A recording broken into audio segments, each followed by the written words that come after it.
एक दिन अचानक अमेरिका के सदर सुबह उठते हैं, आईने में अपनी शक्ल देखते हैं और कहते हैं अब बस दुनिया ने हमें बहुत लूट लिया, अब हम लूटेंगे। Many countries have. They've ripped us off left and right. और बस देखते ही देखते दुनिया के 90 मुल्कों पर टैरिफ लगा दिए जाते हैं। But now it's our turn to do the ripping.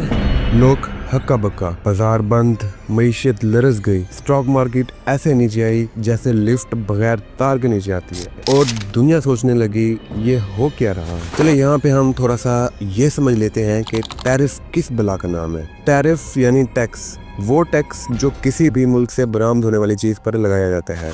मिसाल के तौर पर अगर आप दुबई से कोई चॉकलेट लेके आते हैं, आपकी हुकूमत कहती है चॉकलेट तो ठीक है लेकिन इसमें हमारा हिस्सा कहाँ है, तभी वो कहते हैं लगाओ भाई इसके ऊपर भी 25% का टैक्स।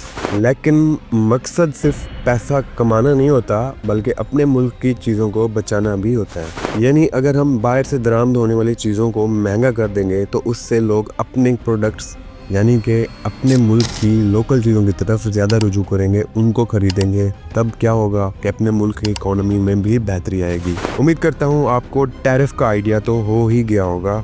चलो अब वापस चलते हैं हम ट्रम्प साहब की तलवार की तरफ। तो ट्रम्प साहब कहते हैं कि भाई हमें सबसे खसारा हो रहा है, मसलन चीन, भारत, पाकिस्तान, बांग्लादेश, जहाँ जहाँ उनकी चीज़ें जाती हैं उन सब से उनको खसारा हो रहा है। और इवन उनका ये भी कहना था कि यूरोप की कंट्रीज भी इनकी जेब पर हाथ डाल रहे हैं। तो जनाब ने एक कागज़ उठाया, कैलकुलेटर उठाया और एक ज़बरदस्त सा फार्मूला बनाया और इन सब मुल्कों पे टैरिफ लगा दिए। और मज़े की बात, इवन अंटार्कटिका पर भी ट्रम्प साहब ने टैरिफ लगा दिए। अंटार्कटिका एक ऐसा जजीरा है जहाँ बंदा ना बंदे की ज़ात, वहाँ पे सिर्फ और सिर्फ पेंगुइन पाए जाते हैं।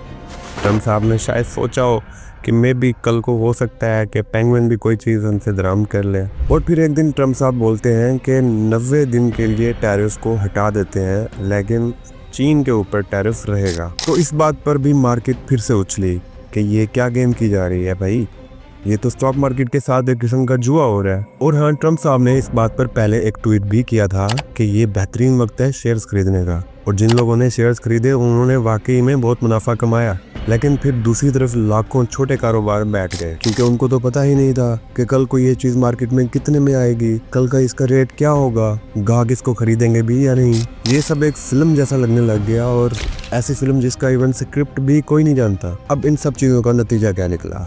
असल में ये टैरिफ वार एक तजर्बा थी जिसने बताया कि अगर ताकत के साथ अक्ल ना हो तो पूरी दुनिया को हिचकोले दिए जा सकते हैं।